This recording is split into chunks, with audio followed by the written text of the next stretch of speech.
As I mentioned last week, I picked up this cheaper cold shoe adapter. This is the 3 cold shoe adapter off of Amazon, and this one is about $10. This one feels pretty solid, and it doesn't actually look anything like the one that's pictured in the listing. For less than 10 bucks, this is actually pretty beefy and not nearly as slim as the one pictured on Amazon, which is kind of surprising. Comparing that to its $20 counterpart, the only real difference is this is a little bit heavier. It's slightly thicker if you look at these two side by side, and it's slightly less refined finish. You can see that this is kind of etched a little bit and has some marks on it, whereas the more expensive one is smooth across the face of the unit. That doesn't really make that much of a difference, and they're both pretty heavy duty metal. This one's actually a little bit thicker metal than this one, so it might be a little bit stronger.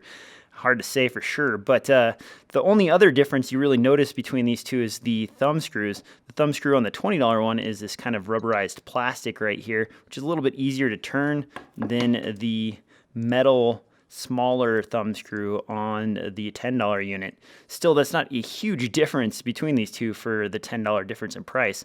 Also, this does come with the 1/4-20 reducer right here. It does not, however, come with the cold shoe adapter right here. So if you want this piece, you're gonna have to order it off of Amazon or eBay.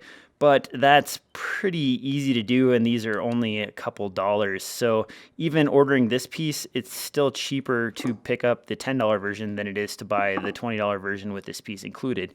Overall, I would say that this is well worth the $10. The only other thing I'd say is if they'd update the picture for this on Amazon, I would be more likely to buy it right out of the chute. It looks really thin and flimsy on the Amazon listing, but when you get this in person, it doesn't look anything like what they have pictured other than the silver knobs right here. So I don't know if they've updated this a few times or what the deal is, but this is nice and solid and definitely well worth saving. 10 bucks to pick up this one if that's what you need.